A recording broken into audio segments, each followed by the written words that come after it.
And here we go. This is the PokerStrategy.com Team Liquid Star League 3rd, 4th place match. We have Sen against JF on destination. Top spot, Protoss. JF, bottom spot, Sen. Yeah. Oh, yeah. Yeah. Can I just point out what a fantastic tournament this has been to TSL? So good for the non-Korean StarCraft scene. Yeah. Serious prize money here for these players, and I think it's all well-deserved. Oh, yeah. I mean, we're sitting here with our baller nerd smoking jackets on, just smoking Cuban cigars here, and yeah. watching our nerds battle out for money, man. Pokemon battle. That's right. It's rock versus rock right now. Man, if JF was a Pokemon, he would be Watergrass. I know you're not a Pokemon player. I don't know Pokemon. I want to make a Pokemon joke. Well, but you leave those to me, buddy. All right. I feel bad. I didn't play that game. But look, this has been a pretty good series so far, especially with game number 1. That is definitely a game to learn from, because that's really, really hard. Speaking from Protoss' standpoint, really hard to recover from. If you do a timing attack to bounce back from something like that, especially if your first time an attack failed and Zerg gets a fourth. I was just so sure that Sen was going to be able to take that game after he crushed that first timing attack, man. Yeah, there were 4 goons left. Didn't matter. You know, the attack was supposed to do some sort of actual damage. It didn't. It just killed Zerglings. And Sen took a 4th. So it really, you know, I'm surprised. JF, you know, he likes to drop units, man. He loves that shuttle. Yeah. Maybe it's not Reaver Micro. Maybe it's Shuttle Micro. Maybe it's Shuttle. those clunky guys. They gotta boost those thrusters on the back of those shuttles for this turret. Those things are so slow, and they need to give them glasses too, because I always fly into turrets with them because they're so nearsighted. We see that right now Sen going for early extractor and early spawning pool.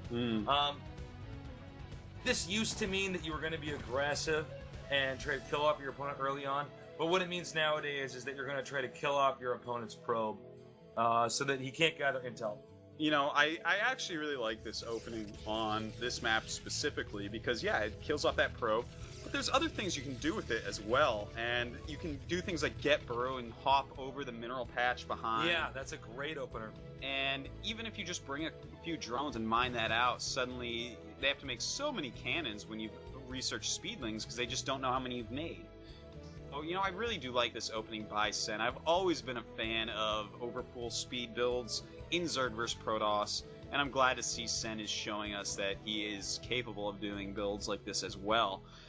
We see that he is chasing out this probe, definitely wants to kill it, does not want to probe out on the map, able to scout him. And once that's dead, JF's going to have to say, well, alright, caution is, you know, the better part of valor. It is indeed. And, you know, and he wants to be valorous. So, and handlebars are the better parts of shields. I don't know. Handlebars. Shields aren't a bicycle, tasteless. What would you call it? The handles and stuff of Yeah, man. It's a shield handle. Well, unless your shield has wheels. Well, then it's a shieldsicle. It is definitely 4:40 in the morning here. There we go. Speedling's running past now around. And JF bringing probes down to block. Let's see, and does he block? And the Zergling's gone up the ramp right now, and probes on the way. Sen. Oh my god, you know very nice control there. Actually, Sen butchered his own play there. And I actually made a sound like I was a Super Saiyan. I think it went like I was powering up. Jesus is over 9,000. But look here, you can see a scouting probe inside the Zerg space. He sees no drones on Vespian gas, so no 2-hatch immediate rush. Obviously, there's a hidden hatchery, which is going to be at one of the 2 likely expansion locations, either on the right or the left, for the Zerg player. In this case, on the left. These are some blunders by Sen, you know, losing all those speedlings, doing literally no damage. He killed 1 probe, letting that probe into his base. Now he has no surprise. JF knows exactly what's up. I think right now, if I were JF, I would be counting that extra 1.5 grand. You know, alt-tabbing, looking at expensive watches on the internet. I'd be going on eBay and stuff and seeing what kind of stupid things I can buy with eBay. all that money. No, man. Rolex.com. This is JF we're talking about, man. This kid rolls. He's going to buy a watch for each arm at this point in time. I know, man. This kid rolls around in money he makes out of What if he's holding Birdor. a cup of coffee with one of those arms? He's going to have to use the other one. He doesn't want to pour right. that coffee on his pants while looking at that time. Now we have a JF sellout in the natural base of Sen. And Sen doing a good job pulling drones away, but he's going to lose a drone right there. Loses 1 drone. And that's hurtful, man. You don't want to be losing drones, Sen. You need those to mine minerals with. Look, man, that drone had a fan. Oh, you lost a second drone. And what if that drone was the twin of the other drone? That's going to be devastating. Well, you know, I know there's factions of the Zerg, but, is it one the big family? Well, it was, but now Zerg, there's the Kerrigan drones and there's the Overmind drones. If Zerg was a family, it would definitely be a Catholic one. There are so many children present within the Zerg family. But no, seriously, 2 drones lost. That does balance out a little bit for the rush that Protoss was trying to execute there. It more than balances, man. 1 Zealot, 2 drones, it's like disgusting imbalance. Protoss, man. You take it back. Stop oppressing my people, Artosis. Tasus, you are a Protoss? I am a Protoss. You are from Ire? I talk about being manly, but really most of the time I'm talking about being Protossly. Protossly, wow. But from when we're on Ire, we say Protossly. Alright, well, we see additional hatches being made for Sen right now. Well, 1 additional hatch so far. We should be seeing another one at his 3rd base. A Spire going up as well.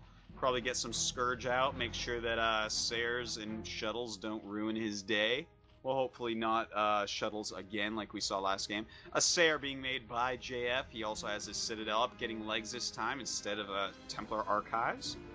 And I think that we're going to see just a nice little timing rush with Zealots, but the Forge ain't spinning, Tasteless. Well, the standard Protoss vs. Zerg build, well, at least what I think is best, is to get Zealots with legs and Corsairs out, and to really apply pressure to the Zerg to mess up their timing with those lurkers, so that can be very effective here. And there it is, the +1 attack upgrade, so that should really help out. Zergling's not going to be as effective when that upgrade completes, because of course Zealots kill Zerglings in 2 hits instead of 3. Right. The wheels on the Forge go round and round, Tasteless. Round and round. Round and round. It's a good thing those wheels can help the Forge move, man. I know. Imagine Forge is moving around the map. I know. It's like it gets attacked by lurkers, so you move it back, and the lurker's like, oh, damn, you foiled again. They'd be being killed just screaming, Forge! As they're wiped out. That'd be some StarCraft 2 stuff right there. Well, a probe being killed over in the 3rd base. And Sen right now going for that 5th hatchery. He's got the Hydralisk Den up. And it looks like he's going to be going a heavy Link contingent. He has a lot of Speedlings right now. No, these do cost a lot of Sen, watch out. But right now, it looks like he's trying to catch this little timing of move out to take an expansion. I'm actually a little surprised. I'm actually a little surprised about the Dragoon. A lot of times when we see intensive builds like this, especially 3 gates, we don't see that 1 Dragoon because you can get an additional Zealot. It actually makes a huge impact with the +1 timing attack. A lot of this is about securing ground and not letting Zerg control any part of the middle of the map here in this match. We see the Zealots now moving out. He is making Dark Templars as well. I like this, actually. I like this a lot, making the 1 Dark Templar. He can use the Zealots to kind of put pressure on to punch the Dark Templar through while the Lings are engaging the Zealots. So this is a move we've seen a lot from high-level Protosses on this map. You know, the Zerg is split up a lot, and I do like this move. I hope to see JF execute it well. Here we go, the Dark Templar's out. Oh, wow. Actually, he's going to do Lings. a lot of damage. 1, 2, 3, 4. There's no way he's going to be alerted by this because you're only alerted when your unit's receiving damage, not being killed. So only Hydralisks or Hatcheries, for instance, would be notified about this. You can see Sen realizes it, but it's already too late. 7 kills now. We see an expansion over here at the, well, not much of an expansion anymore if this attack is happening. We see a big battle, though, down here. Drones being picked off, not a lot of Zerglings here, but if Zerg does this right, he can save this. He has to reinforce this with Zerglings, but he's losing a lot of drones no matter what. Huge battle here, and this is a big loss for Sen. Again, man. A bad start for him. Sen is in trouble right now, and +1 not finished quite yet, so he might clean this up, but he's lost so many drones and done no damage to JF. He's had to spend so much supply on these Zerglings, which he lost a lot for free to the Dark Templar, and oh man, I really feel like JF has taken a strong lead here. He's up at 73 supply against Sen's 45. And these extra Zealots not going to do anything though, so... Oh, never mind. Killing 2 drones, never mind. Killing 4 drones, never mind. That's a shuttle worth of drones. Very nice play there. Fit 8 drones in a shuttle, but okay. So far, it's been a pretty exciting game. We do see Lurker Eggs on the way, and Protoss expansion up. Very nice timing play. One of the great functions of an opener like this is that you can have... Oh! Nice storm there. Sick first storm, sickly second storm. Very sick. Somebody take this guy to the hospital. I hope he has insurance. Really nice play there. One of the functions of this opener is that he is able to sneak an expansion by applying that pressure. He didn't have to get the observers out right away because the lurkers are busy being planted for defense and not offense or contain. Well, the lurkers right now splitting up JF's army from his expansion, and it looks like he may be able to get some sort of containment on here, but there are two High Templars. Gets off a storm that misses one. He thought he was getting both, and there we go. He gets just one hit left on that second lurker. But JF, he has units outside, and look at this, he's going to use the Archon trick, and he does not land the Zealot quite right, unfortunately. Trying to use a splash damage from the Archon to kill that, but, you know, Sen right now, not looking that good, man. He's at 64 supply, he's got some mutas, and I think these mutas are kind of like his last-ditch, oh, I hope this works type of move. Well, unless, I mean, the only thing that he has positionally in his favor is, whoa, that's a hell of a lot of Scourge. What the hell? What is he trying to... That has to be a mistake. No, what? Yeah, I don't know, man. What is he doing? I think he thought there were going to be a lot of Corsairs in the map. Well, you could actually really send that Corsair to hell. Yeah, man, look at this. He's going to have to defend these mutas with, you know... Oh! See that? Killing a Corsair. He's going to have to defend these with ground units. So actually, this kind of all-in, all-or-nothing muta switch may actually end up working in those Corsairs taken out by the Scourge. Actually, that's helping quite a bit. He's killed the cannon in the main, gonna kill this Corsair as well. Nice storm! And the muta's being chased out for now. Unfortunately, well, I think his strategy was good, but there were way too many Scourge there. That could have been a few extra mutas here. You can see even put the Scourge to good use here. Oh, damn, look at that micro there by JF with that Corsair. Really baiting those mutas in there. But yeah, let's face it. I mean, there were way too many Scourge. He could have gotten 2 or 3 meters out there. It was a tough call because Sen's already behind, so he has to make a bold decision. He can't pussyfoot with whatever move he's going to make. And here we go, going back to the main base. He's killed a lot of Tupark. He's still killing probes. Corsairs being popped out, and here comes some more Scourge to try to take care of them. Gets both Corsairs. Nice move with those Scourge. Nice play there. Now he can go for these probes at this expansion. But remember, Protoss is even with the Zerg with expansion. So Zerg actually has to secure another base. Oh, nice bait there. Wow, yeah, that storm actually did a lot of damage, and these mutas really not doing quite as much damage as maybe Sen thought they could, man. He has been playing a lot of StarCraft 2. He might think that Ling's Scourge is unbeatable by Protoss, but this is StarCraft 1. It is not the case. It is indeed. So he has switched over to Ling Hydra. You know what's funny is he's evolved into one of these new school techs, where we see the Muta Hydra, which was not common 3 or 4 years ago, the Muta Hydra opener, where the Muta's role is to pick off the Templars, while the Hydra's role is to actually overwhelm the army.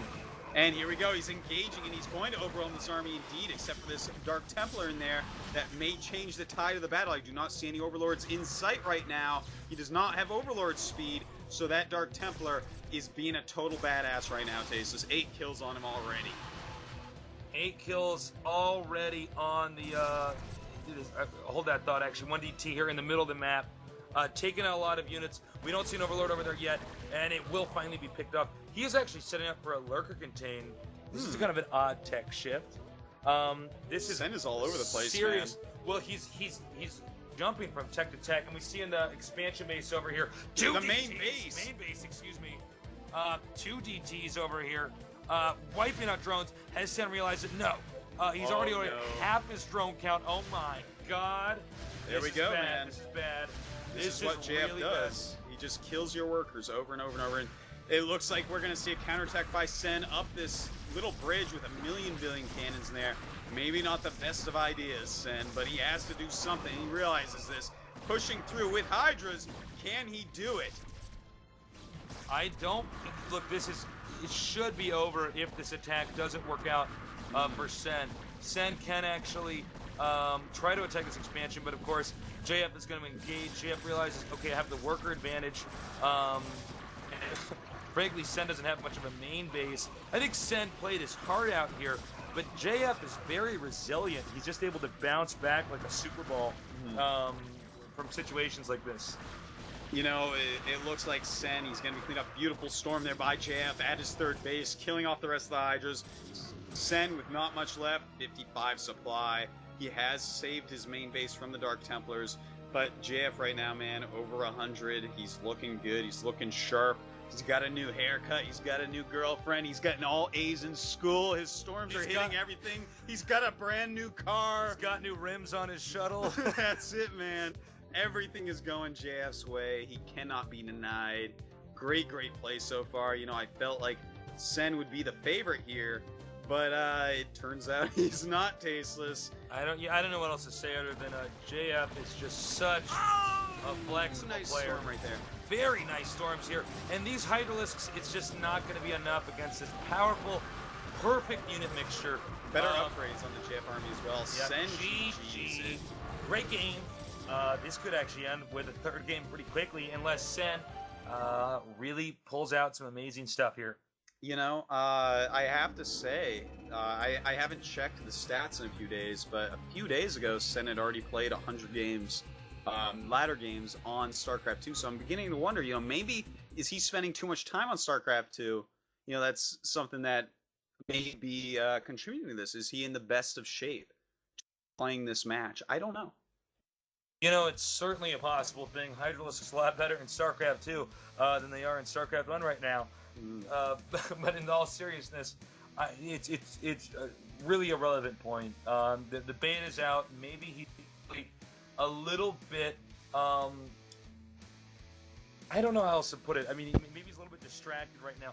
That didn't seem like the Sen I know who normally maintains the advantage. JF seems to be a little bit more on the ball because JF isn't starting out with these easy actions. Does that make sense? Yeah. I mean, that's what I'm gathering Quite from true. this. All right, our third map is going to be Outsider. Outsider SE, man. This is a good map, a fun map. You know, Zerg, very strong in this map. They can take these extra bases quite quickly, but of course, Shuttle Harass, very strong here, and that is one of JF's strong points. This is definitely a Zerg favorite map when it comes to Zerg versus Protoss. I remember talking to Cloud at WCG World Finals in Chengdu, China, about this map, and we both basically just said we were talking about this matchup. Man, this is so hard for Protoss against Zerg. It's really one of these maps where, because the Zerg can expand to so many islands so quickly, yet it's still somewhat of a land map. It's hell for Protoss. You have to make every decision right now. With this matchup with Sen against JF, excuse me, JF has not made every decision right. He's actually just been able to bounce back from the darkest depths of Zerg hell. So, in this case, if JF makes a mistake, I think it's going to be much harder. But right now, JF is like a hero. I know, man. So I don't know what to expect here. But if there's a map that Sen can bounce back from, it's going to be this one. Well, I hope so, man, because he's got to show JF the 7th ring if he wants to win this time. Start the game. Let's do it. This is the TSL.